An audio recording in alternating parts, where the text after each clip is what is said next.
अस्सलाम वालेकुम नाज़रीन, आज का सच के साथ मैं हूं नदीम हुसैन। बाहर की कंपनियों ने पाकिस्तानी बैंकों की एलसीज जो है वो लेने से इनकार कर दिया है और अब वो कहते हैं क्योंकि गैर मुल्की बैंक हो और गैर मुल्की बैंक ये कहते हैं कि पूरे पैसे डिपॉजिट कराओ।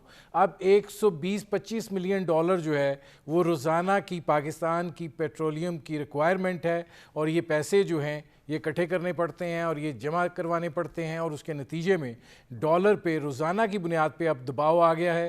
पहले जब एलसी खोली जाती थी, जहाज़ आता था, पेमेंट होती थी और एक बीच में कुशन जो है वो दस्तयाब होता था, वो भी अब ख़त्म हो गया है। दूसरी चीज़ ये है कि पाकिस्तान को अगले साल 41 अरब डॉलर की ज़रूरत होगी। बजट जो है वो सर पर आया खड़ा है। महंगाई की सूरत हाल जो है वो यकीनन बहुत ज़्यादा गंभीर है, लोग तिलमिला रहे हैं और ऐसे में पेट्रोलियम मसनूआत की कीमत में मज़ीद इजाफे की खबर है। तो ये सूरत हाल जो है ये यकीनन आवाम के ऊपर एक ऐसा दबाव क्रिएट करेगी जो किसी रद्द अमल में भी तब्दील हो सकता है। हुकूमत जिन पैटर्न्स पर सोच रही है, ज़ाहिर है कागज़ी सतह के ऊपर वो सुकून देने के मुतरादिफ होते हैं, लेकिन ज़मीनी हक़ाइक़ जो हैं वो उससे बहुत ज़्यादा मुख्तलिफ हैं। ये क्यों कर जो है वो बेहतर हो सकता है क्योंकि मिफ्ता इस्माइल साहब मुस्कुरा कर कह सकते हैं कि पेट्रोलियम प्राइसेस में इजाफ़ा होगा। वो मुस्कुरा कर कहका लगा कर ये भी कह सकते हैं आप लोगों को तो नहीं फ़र्क पड़ेगा, कुछ को फ़र्क पड़ेगा। मिफ्ता इस्माइल साहब, आप 1000 रुपया लीटर भी ख़रीद सकते हैं, आप ख़रीदें, लेकिन नीचे जो लोग हैं कुछ इस तरह की सेग्रीगेशन करें कि उनको उस कीमत पे दस्तयाब हो सके जिसको वो अफोर्ड कर सकते हैं और जो आपके अफरात ज़र पे मनफी असर पड़ता है उसको कंट्रोल करने के लिए भी आपको इक़दामात सोचने हैं और करने हैं। अगले बजट के अंदर 1200 अरब रुपए के लगभग टैक्सेशन की बात हो रही है। अगर ये सूरत हाल ऐसी ही है तो फिर इसके नताइज क्या होंगे, ये सूरत हाल है जिस पर करेंगे बात। मेरे आज के मेहमान पाकिस्तान की मईशत पर गहरी नज़र रखते हैं, पाकिस्तान की मईशत की नब्ज़ पर उनका हाथ है, वो सूरत हाल को बहुत अच्छी तरह समझते हैं और उनकी कही हुई बात और उनका किया हुआ तजिया जो है वो अपनी जगह के ऊपर वज़न रखता है और वो एक ऐसा काबिल कबूल तजिया होता है कि जिसको हमायत करने वाले और मुखालिफ दोनों यानी हुकूमत और अपोजिशन जो हैं वो दोनों यकसा तौर पर उस चीज़ को तस्लीम भी करते हैं। मेरे आज के मेहमान साबिक़ वज़ीर ख़जाना डॉक्टर हफीज़ पाशा। डॉक्टर साहब, ये फरमाइएगा कि इस वक्त जो ये इतने मुश्किल और गंभीर हालात हैं, अगर मिफ्ता इस्माइल जो कुछ कह रहे हैं उसको देखा जाए तो आवाम के लिए भी बड़ी एक तकलीफ़ दे अमर दिखाई देता है कि जब वो हंसते हुए कहका लगाते हुए कहें कि पेट्रोलियम की कीमतों में मज़ीद इजाफ़ा होगा।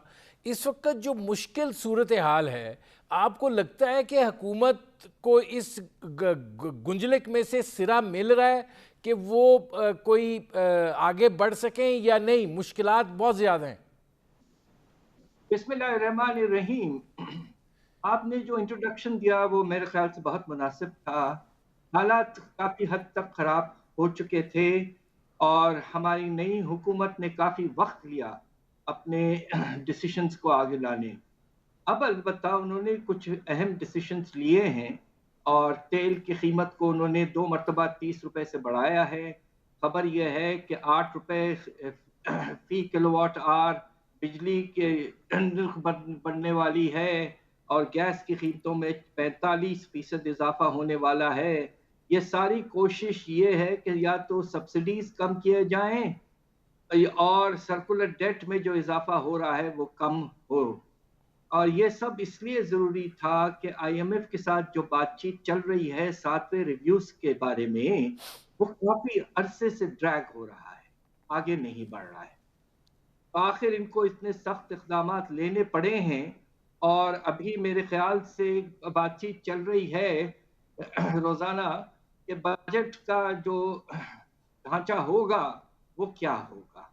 अगर इस पे एग्रीमेंट हो जाता है, तो मेरे ख़्याल से बजट पेश होने के बाद हो सकता है कि आईएमएफ का प्रोग्राम आगे बढ़े, 7वां रिव्यू कंप्लीट हो जाए, कुछ पैसे भी आ जाएँ और मार्केट्स में थोड़ी-सी सर्टेनिटी और जिसे कहते हैं कॉन्फिडेंस वापस आना शुरू हो जाए। डॉक्टर साहब ये फरमाइएगा कि आप ये समझते हैं कि पेट्रोलियम प्राइसेस की कीमत में मज़ीद इजाफ़ा होगा, और आपको मैं बताऊं कि अगर किसी शख्स का बिल जो है बिजली का वो 5,000 था वो 10 हो गया है, जिसका 10 था वो 20 हो गया है, जिसका 20 था वो 40 हो गया है, ऊपर से ये पेट्रोल की प्राइसेस में इजाफ़ा अगर मज़ीद इजाफ़ा होता है तो आपको गुंजाइश दिखाई देती है पाकिस्तानी अवाम के अंदर इसको बर्दाश्त करने की? यही तो परेशानी की बहुत ज़्यादा बात है। मगर ये भी देखिए, मुझे अफ़सोस से बहुत कहना पड़ रहा है कि अल्टरनेटिव क्या है? आपके मुल्क के हालात इस हद तक ख़राब हो चुके थे, आपका बजट का खसारा आसमान तक पहुँच चुका है, आपका तिजारती खसारा आसमान तक पहुँच चुका था, और आपने बहुत से इक़दामात जो आपको लेने थे पिछले कुछ सालों में आपने ख़ास तौर पर पावर सेक्टर में नहीं लिया है। तो ये एक तरह से क्यूमुलेटिव है सारा ये प्रोसेस, जो आज आके हम खड़े हैं और हमारे अवाम जो है बहुत परेशान। एक बड़ी इंटरेस्टिंग सी बात आपको सुना दूं कि हमारा पाकिस्तान ब्यूरो ऑफ स्टैटिस्टिक्स कहीं किसी और दुनिया में रहता है।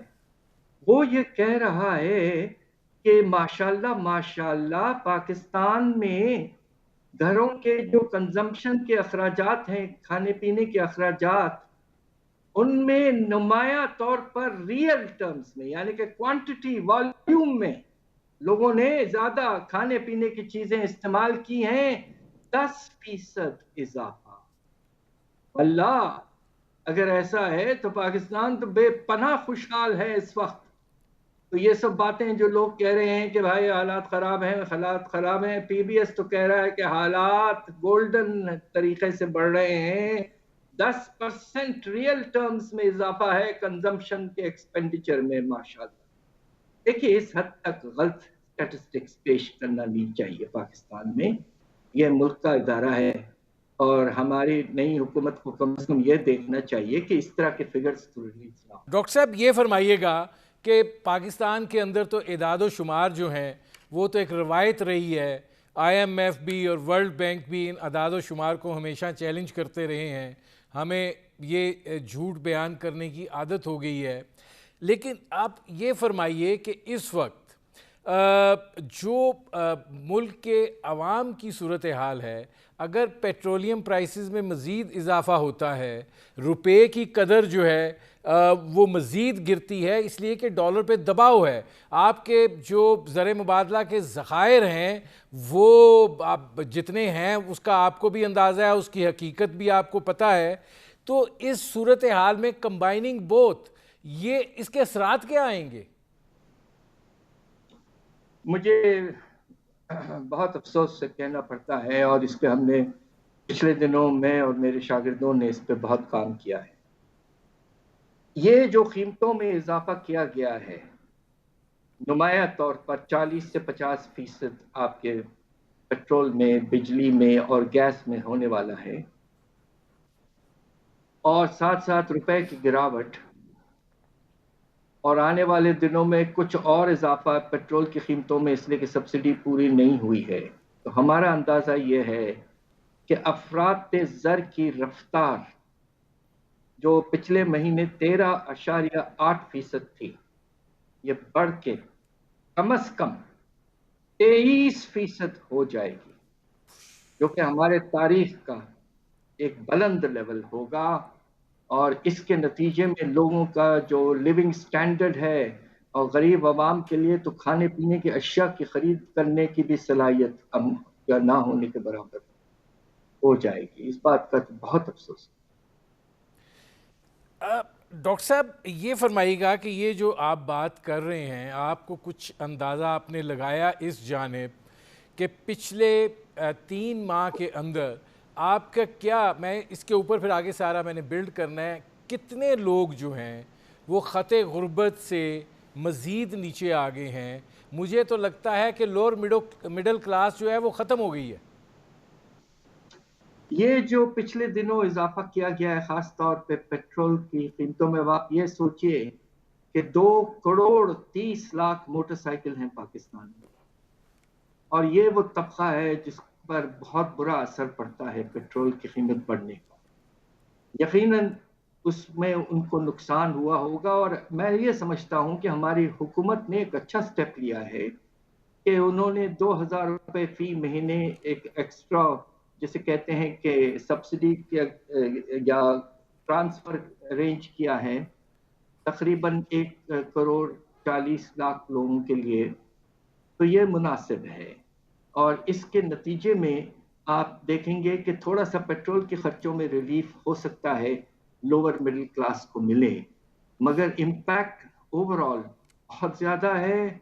ऐसा इम्पैक्ट हमने शायद कोविड के बाद भी नहीं देखा था जो आज हमें देखना पड़ रहा है। और हमारा जो बेहतरीन स्टैटिस्टिकल इदारा कह रहा है कि हम तो मैश कर रहे हैं, 10% हमारा स्टैंडर्ड बढ़ रहा है। ठीक तो है मुझे ना। क्या कहूँ मैं आपसे। ठीक है नाज़रीन, डॉक्टर हफीज़ पाशा साबिक़ वज़ीर ख़जाना, उनसे हमारी गुफ्तगू जारी है। वक्त हुआ एक मुख्तसर से कमर्शियल ब्रेक का, मिलते हैं इस वक्फे के बाद।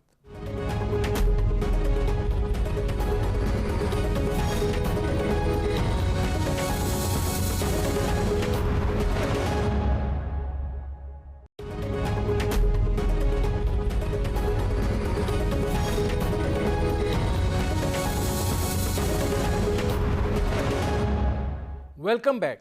अच्छा डॉक्टर साहब, ये फरमाइएगा कि आईएमएफ की शराइत जिस तरीके से और जैसे उनके कहने के मुताबिक बड़ी फरमाबरदारी के साथ हम ये नाफुजुल अमल कर रहे हैं, आपको क्या इम्कानात दिखाई देते हैं कि आईएमएफ के साथ मुआहिदा आगे बढ़ पाएगा? क्योंकि उसके नतीजे में ही आपके बायलैटरल और बाकी चीज़ें जो हैं वो आगे बढ़नी हैं, क्योंकि मज़ीद ताख़ीर तो पाकिस्तान को बिल्कुल एक बड़ी खौफनाक सूरत हाल में धकेल देगी। मेरा अंदाज़ा ये है कि आईएमएफ के साथ जो बातचीत काफ़ी अरसे से जारी थी, पहले हमारी टीम वाशिंगटन गई, फिर दोहा में मीटिंग्स हुई और अभी भी एक सिलसिला जारी है। ये सारा इस बात पे मुनहसर है कि बजट का ढांचा क्या होगा, बजट किस तरह का है।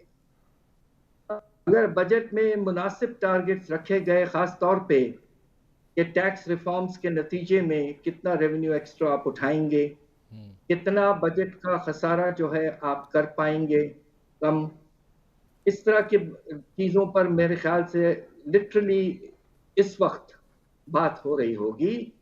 और मैं ये समझता हूँ कि आईएमएफ ने थोड़ी सी फ्लेक्सिबिलिटी बताई है, पहले से ही बताई, कि जबकि पाकिस्तान ने कीमतें नहीं बढ़ाई उसके बावजूद बातचीत उन्होंने जारी रखी और ये एक पॉजिटिव इंडिकेशन है। और अब स्टेप्स ले रही है हुकूमत, बजट इंशाल्लाह पेश हो मुनासिब सा, तो मेरा अंदाज़ा यह है कि अनकरीब आईएमएफ के साथ कोई एग्रीमेंट शायद हो जाएगा।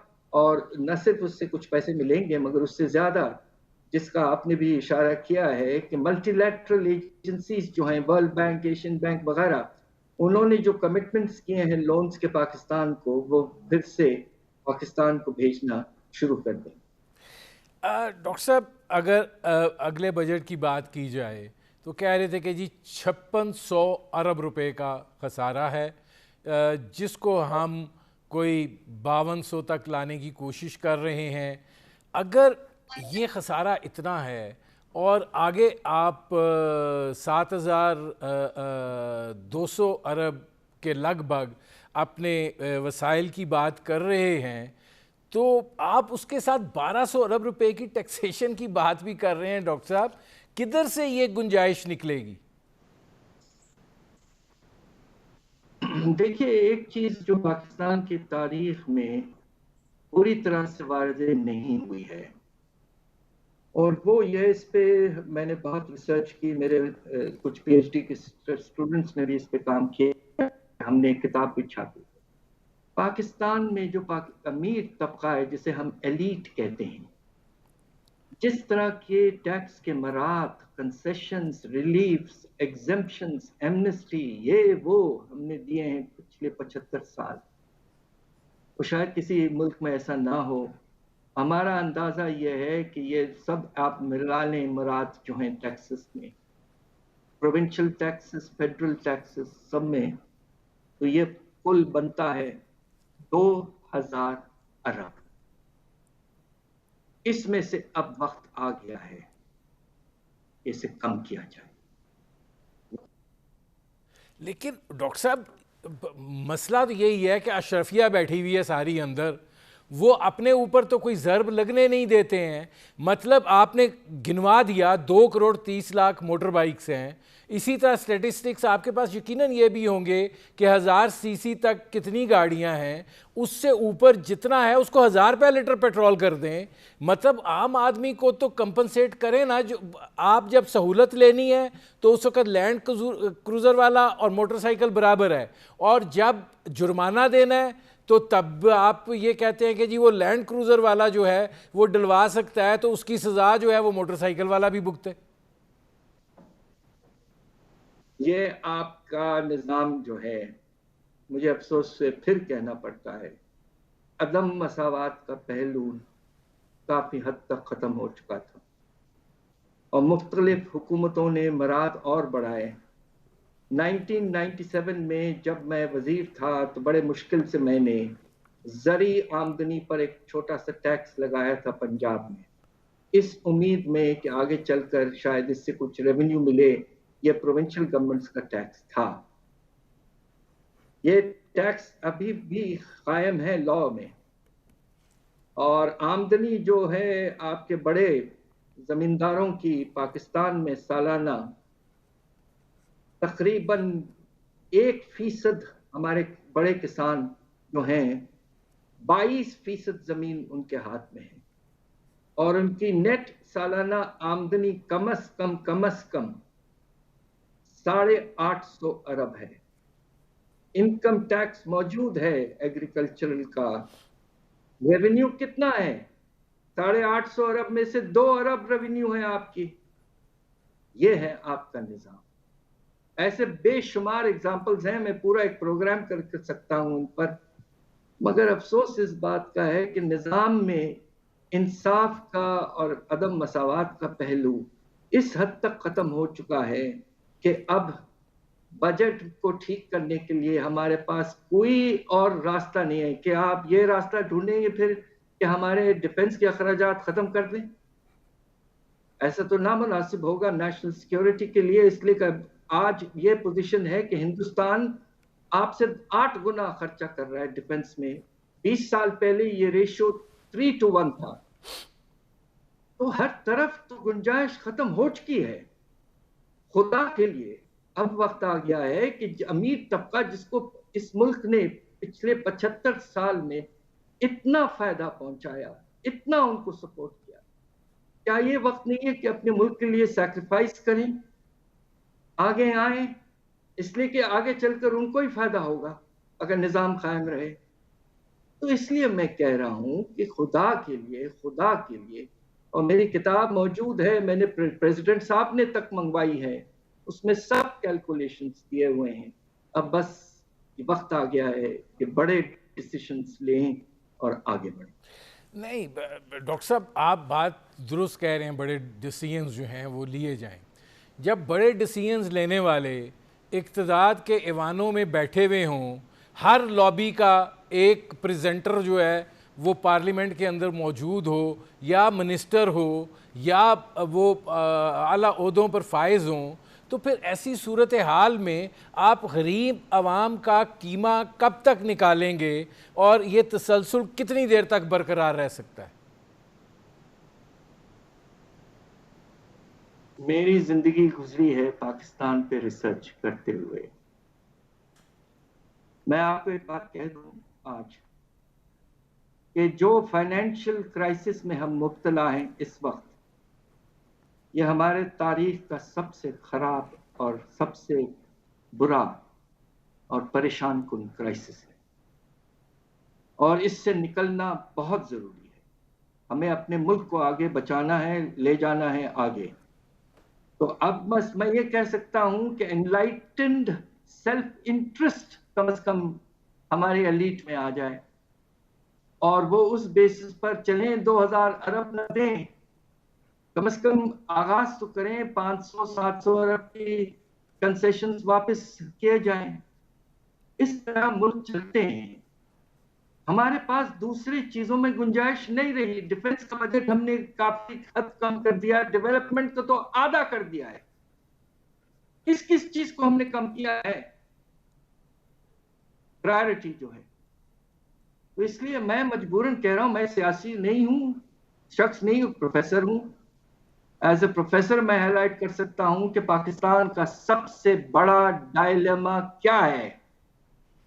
डायलेमा ये है कि मुल्क के रिसोर्सेस को प्रीएम्प्ट किया गया है by very very aggressive avaricious elite, and the time has come कि उसे खत्म किया जाए। नाज़रीन, डॉक्टर हफीज़ पाशा साबिक़ वज़ीर ख़जाना से हमारी गुफ्तगू जारी है। वक्त हुआ एक मुख्तसर से कमर्शियल ब्रेक का, मिलते हैं इस वक्फे के बाद।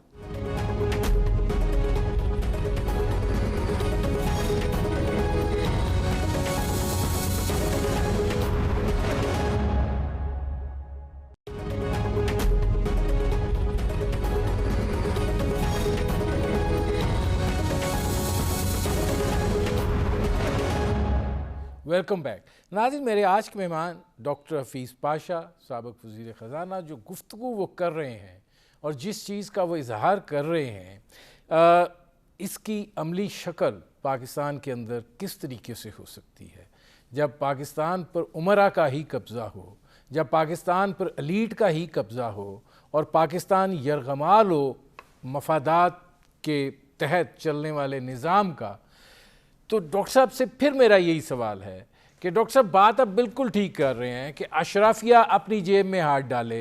आपने पेट्रोल इतना महंगा कर दिया है, बिजली इतनी महंगी कर दी है, गैस इतनी महंगी कर दी है, आपने महंगाई इतनी कर दी है, आप आम आदमी जो है उसके सकत से बाहर हो गया है, उसकी कुव्वत इस्तिताअत से बाहर हो गया है। तो अब ऐसी सूरत हाल में ये जो आप कह रहे हैं ये काबिल अमल कैसे है? क्या वो वक्त आएगा कि गरीब जो है या आम आदमी जो है, जो कि इस मुल्क की अक्सरियत है, वो उठ के फिर इन ये जो अशराफिया है इनके गिरेबान पकड़ेगी? देखिए, इसलिए मैं कह रहा हूं कि वक्त आ गया है कि हमारे अशराफिया को अपने सेल्फ एनलाइटेंड इंटरेस्ट में, अपने मफाद के लिए सिस्टम को कायम रखना है। इसलिए कि अगर ये सिस्टम चलता रहे तो उनके आगे चल के भी फायदे मिलते रहेंगे। ये वक्त आ गया है कि सैक्रिफाइस आपको अब मुल्क को कुछ वापस करना है, वरना मुल्क जो है वो बेइंतहा मुश्किल हालात में फंसा हुआ है। हमारे करोड़ों लोग जो हैं बेरोजगार हो गए हैं और गुर्बत के लकीर के पीछे वापस चले गए हैं। कुछ कोविड के बाद में हालात बेहतर हुए थे, फिर से उसी तरह और ख़राब हो चुके। तो ये वक्त आ गया है कि पाकिस्तान की लीडरशिप जो है, हमारी सिविल और मिलिट्री लीडरशिप दोनों मिलकर साथ बैठें, एक कंसेंसस अपना डेवलप करें। जिस तरह हमारे प्राइम मिनिस्टर साहब ने नेशनल डायलॉग की बात की है और उससे पहले उन्होंने चार्टर ऑफ द इकोनॉमी की बात की है। इस वक्त कम से कम 11 पार्टी हुकूमत में हैं, उनके पास 70% के वोट है। आगे बढ़े, एक अच्छा सॉलिड सा सोचा हुआ एक ऐसा रिफॉर्म का प्रोग्राम लाएं जिसके नतीजे में हमारे मुल्क में हालात बेहतर हों और आगे चलकर उसी एलीट को ही फायदा भी मिले। डॉक्टर साहब, आप बजट के अंदर जो बजट आ रहा है उसमें क्या गुंजाइश देख रहे हैं कि ऐसे इक़दामात नहीं होंगे कि जिसके नतीजे में ये जो अब इंसानियत सिसक रही है ये बिलकना शुरू कर दे और मतलब ऐसी आपको उसमें रोशनी दिखाई देती है कि ठीक है, जो टफ मेयर्स थे वो हो गए हैं, अब कुछ इस्तेकाम की तरफ जाना है, तो कुछ आपको उसमें रोशनी दिखाई देती है? ये इस पे डिपेंड करता है कि हमारा जो बजट आता है उसमें जिस तरह मैंने कहा प्रोग्रेसिव टैक्सेशन की पॉलिसीज लाए जाएं, जो रोज़ाने के खर्चे हैं उनको कम किया जाए। आज हुकूमत ने कुछ अनाउंसमेंट्स भी किए हैं कि खर्चे किस तरह कम करेंगे, ये अच्छी बात है, बहुत मुनासिब है। और कम करना है। देखिए, अगर आपको आगे बढ़ना है तो आप अगर तिजारती खसारा जो है आपका, वो इस पे भी मुनस्सिर है कि बजट का खसारा कितना बड़ा होता है। इन दोनों में एक रिश्ता है। जब बजट का खसारा ज्यादा होता है तो तिजारती खसारा एग्रीगेट डिमांड बनने की वजह से बढ़ जाता है, और इस साल यही हुआ है कुछ हद तक। लिहाजा बजट के खसारे को कम करना है। और हमें जो इस बात की इस वक्त परेशानी है कि रोजाना के खर्चे ज्यादा कम करने के बावजूद इस वक्त हम अपने डेवलपमेंट के अखराजात को बहुत कम कर चुके हैं। पिछले 5 साल में तकरीबन आधे कर दिए गए। तो इससे तो आपने आगे चलने की जो गुंजाइश थी तरक्की की और शरह नमू को बढ़ाने की, वो आपने बहुत हद तक कम कर दिया है। तो आपके एक्सपेंडिचर की प्रायोरिटीज में भी तब्दीली बहुत जरूरी थी। अब हम ये देखना चाहते हैं कि इस बजट में इकोनॉमी ड्राइव का तो जिक्र किया है आज, बट उसके नतीजे में कितनी सेविंग होती है वो हमें बताएं, और ये सेविंग जो है इसको भी रिलीफ की तरफ। डॉक्टर साहब, आखिरी सवाल ये फरमा दीजिए कि जून के तीसरे हफ्ते की बात कर रहे हैं मिफ्ता साहब, आपको लगता है कि पाकिस्तान की जो करेंसी है जिस तेज़ी से रोज़ाना के हिसाब से बेकदर हो रही है, वो जून के तीसरे हफ्ते तक सस्टेन कर पाएगी, दबाव को बर्दाश्त कर पाएगी, या ये कि हम रुपए की जो बेकदरी है डॉलर के मुकाबले में वो उस इंतहा पर देखेंगे कि जो फिर हमारे बस में ही ना हो? हुआ ये है कि जब हुकूमत ने सख्त इक़दाम लिए तो कुछ दिन आपने देखा कि रुपए की कदर में इजाफा हुआ। अब क्या हुआ है पिछले 1-2 दिन से कि जिसे कहते हैं ना अंग्रेजी में र्यूमर्स फैलाए गए हैं कि खुदा न खास्ता स्टेट बैंक जो है वो फॉरेन करेंसी अकाउंट्स और रोशन डिजिटल अकाउंट्स वगैरह से पैसे निकालने की आपको इजाजत नहीं देंगी, फ्रीज कर देंगे। इसकी वजह से एक पैनिक है। दूसरी तरफ एक और वजह भी है कि आपको अपने फ्यूल के इंपोर्ट्स को तेजी से बढ़ाना है, और उनकी कीमतें आसमान तक जा चुकी हैं। एलएनजी की कीमत को 4 गुना बढ़ चुकी है, पेट्रोल की कीमत को 1.5 गुना बढ़ चुकी है, और आपके पास इंपोर्ट्स के पैसे नहीं। आपने खुद जिक्र किया कि बैंक्स एलसीज एक्सेप्ट नहीं कर रहे हैं, इसलिए भी ये अनसर्टनिटी का एलिमेंट बहुत बढ़ गया है। बजट अच्छा आए, फौरन आईएमएफ से बातचीत मुकम्मल हो और एक अनाउंसमेंट आए, इंशाल्लाह फिर हालात कुछ संभलना शुरू हो जाएंगे। बहुत शुक्रिया डॉक्टर हफीज़ पाशा। मेरे प्रोग्राम का वक्त ख़त्म हो रहा है। ये थे पाकिस्तान के साबिक़ वज़ीर ख़जाना डॉक्टर हफीज़ पाशा। आपने उनकी गुफ्तगू सुनी। अब तक के लिए इतना ही, इजाज़त दीजिए। अल्लाह हाफ़िज़।